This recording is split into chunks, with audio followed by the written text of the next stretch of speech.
The calls for a ceasefire are outrageous.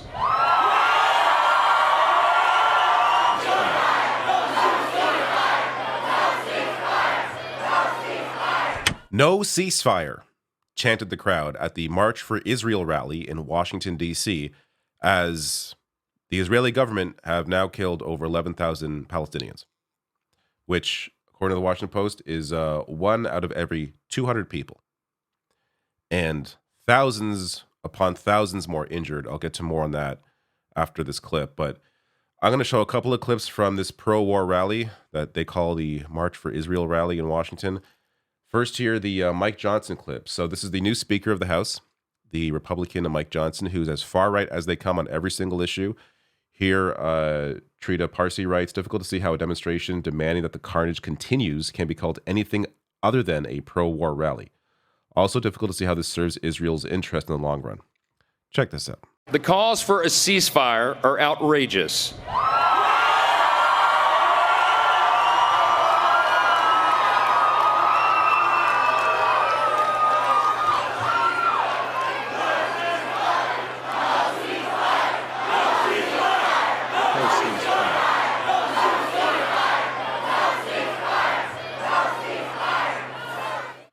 If you ever doubted what side of this issue you were on,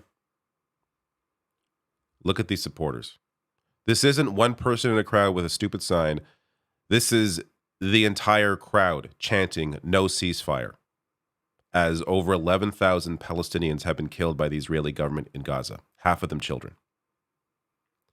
So I'm going to get to another video from this rally where Van Jones attempted to, I guess you can argue in some way, try and push a peace message and was shouted down because of it. But I'm also going to get to another crazy speaker who was there, but a little more on, what's been going on. So this is from Common Dreams. The march comes as U.S. President Joe Biden rejects growing international calls for a ceasefire amid an Israeli onslaught that's killed, wounded, or left missing more than 40,000 Palestinians, a majority of them women, children, and elders. Instead, Biden, who has requested over $14 billion in additional U.S. military aid for Israel, atop the nearly $4 billion it already gets annually from Washington, is in favor of a so-called humanitarian pause. In addition to the more than 11,000 people killed by Israeli forces in Gaza, the illegally occupied West Bank, East Jerusalem, and Lebanon since October 7th, around 70% of Gaza's 2.3 million people have been forcibly displaced in what many Palestinians and at least one Israeli cabinet minister are calling a second Nakba, a reference to the ethnic cleansing of more than 750,000 Arabs during the war to establish the modern state of Israel 75 years ago. Most Gazans are the descendants of Palestinians forcibly displaced during the Nakba. So, I don't know how many more civilian casualties it's going to take for any government in the West, any ally of Israel, to call this out and support a ceasefire. I saw Prime Minister Justin Trudeau today, or yesterday, come out and criticize the Israeli government a little bit for appearing to not care about civilian deaths, still not supporting a ceasefire. But even that little pushback that Trudeau gave was responded to by Netanyahu criticizing him.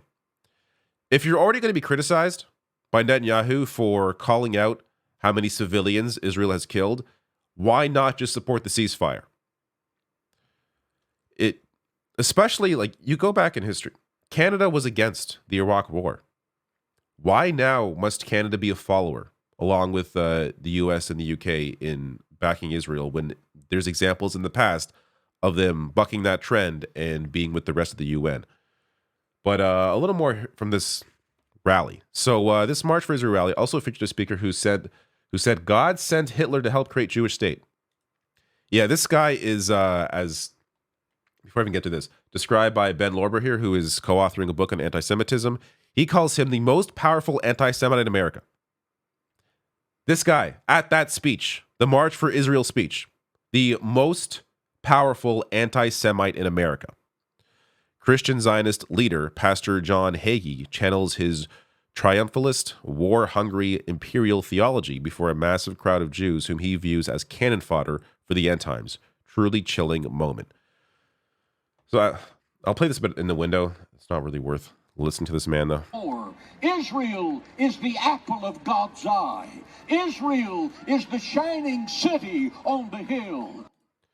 So this guy, he's been an outspoken supporter. He's a televangelist, outspoken supporter of Israel, whose existence he views as a necessary precondition to usher in the end times. A little more on this insanity. For many of these evangelical Christians, the modern founding of Israel was the beginning of this prophecy, which they argue states that Jews must control Jerusalem before a war between the evil empires of Gog and Magog. Televangelists such as Hagee have said that various Arab nations, as well as China, Russia, and Iran, correspond to these biblical enemies of Israel, and he believes a war is necessary to fulfill the prophecy. According to this belief, the end times conclude with faithful Christians raptured to heaven and Christ returning to slay or convert non-believers, including Jews, before ruling over the world in a final era of humankind. Yeah, batshit. This is one of the main speakers at the rally. This lunatic. This anti-Semitic lunatic. Imagine sharing a stage with him and thinking that you're on the right side of history. So here's one of the signs. Again, you could pick out signs in any rally, that even rallies that I would agree with, that I'm sure the signs, random signs there, don't look too great. But considering the entire crowd is chanting no ceasefire, I think this represents the crowd quite well. Let Israel finish the job. This one, Zionists have turned a Palestinian freedom call into a slogan advocating for settler colonial domination of all historic Palestine. Not a single politician will condemn, especially not those at the Israel March. From the river to the sea, Israel is what you'll see. Calling to completely eradicate Gaza. But I want to get to this. This is Van Jones at the March for Israel. So check out his... Before we get to the clip, I don't know how to feel about something like this. Because here, Van Jones is clearly not going along with the typical line that you were seeing at the March for Israel rally of saying no ceasefire, of being against any kind of peace. He was trying to push a more pro-peace message here. So you could argue, hey, maybe he's trying to bring some light to this darkness. But when this is the result, when the crowd responds like this, is this really necessary? Is this really helpful? I'm a peace guy. I pray for peace. No more rockets from Gaza and no more bombs falling down on the people of Gaza. God protect the children. God protect children. Let's end all the horror and all the heartbreak in the Holy Land. Let's end all of it. Let's end all of it. But I'll be honest in closing. When I think about what's happening over there, I don't feel powerful to do something about what's happening over there. What I do feel powerful is to maybe do something about what's happening here. Let's take a stand here against anti-Jewish bigotry. Let's take a stand against Muslim. Let's take a stand here against hatred. Let's take a stand here against hatred of all kinds. Notice when those no ceasefire chants began. It was after he mentioned that he does not want to see bombs dropped on children in Gaza. That's when they began chanting no ceasefire. The crowd there, pure bloodlust, do not care. And then I have to assume this was a mistake. He says, let's take a stance against anti-Semitism. Let's take a stance against Muslim. I think he meant to say stand against Islamophobia, but that was quite the mistake to make. I mean, he did trip over his words. I don't think it was... Van Jones is a complicated guy. I don't think he agrees with taking a stand against Muslims. I don't think that's his position. But, man, what a wild thing to say by accident. So, I want to, before I get some other reaction to his appearance there, I want to share this. This is getting a lot of traction right now online. This is a Van Jones clip from 1993. Listen to what he says here. Now, if students can do that in 1960, if students can do that in 1970, if students can do that in 1985 and 86, in 1993, when we have the United States government building a death camp, a concentration camp for black people who have done nothing wrong but get sick and want justice. That's all they've done wrong. If we can't close that death camp, if this generation cannot prevent another Japanese American internment in our lifetime, we should all get haircuts and go get regular jobs and give it up. A very different Van Jones back then. That quote here: if this generation can't prevent another Japanese American internment in this lifetime, we should all get haircuts, get regular jobs, and give it up.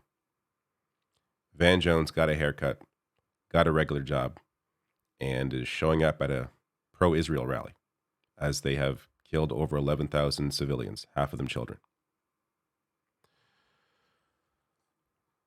Reaction here from Mark Lamont Hill, who, by the way, he was fired from CNN a few years ago for speaking out for the humanity of Palestinians and against Israeli apartheid. Here he is writing, "I am profoundly disappointed that Van Jones is speaking at the March for Israel in D.C. In addition to the noble goals of fighting anti-Semitism and honoring innocent lives lost on October 7th, the march is also organized to affirm U.S. solidarity with an Israeli government that has not only been identified as an apartheid state by numerous human rights groups around the world, but is actively committing multiple war crimes in a genocidal campaign against the people of Gaza. He could be calling for a ceasefire. He could be decrying the use of indiscriminate and disproportionate force. He could be demanding that Democrats, liberal progressives, and other members of the so-called left speak up. Instead, he's speaking at a rally in solidarity with an apartheid state. This is not what I would expect from someone who self-identifies as a fighter for human rights, democracy, or social justice. Shame." I am with Mark Lamont Hill here. Couple last things. Jeet here writing, "To understand that rally today, contrast Van Jones being booed for praying for an end to violence and hatred with John Hagee, an apocalyptic pastor who dreams of Armageddon, getting cheered." And that tells you, I mean, also the response to, I showed you at the beginning, to Mike Johnson, all the cheers he was getting for saying no ceasefire. Last thing, yes, there were Democratic leaders there as well, like Schumer and Hakeem Jeffries, if not now, saying they should be ashamed of attending today's pro-war March for Israel rally in D.C. They're scheduled to share the stage with far-right extremists like Pastor John Hagee, who has blamed Jews for the Holocaust. You know, I want to say disappointing, but this is where the majority of both parties sit, is with this far right-wing Israeli government and the Trump of Israel, Benjamin Netanyahu. There are few speaking out within the Democratic Party, but there's not enough of them to make any real difference. And the only way to really end the violence is for Israel's allies to put pressure on Israel to threaten to stop aiding the Israeli government. The US, the UK, Canada, other European nations, that is the only means to ending this, is for Israel's allies to tell Israel to stop. Until that happens, this is only going to continue.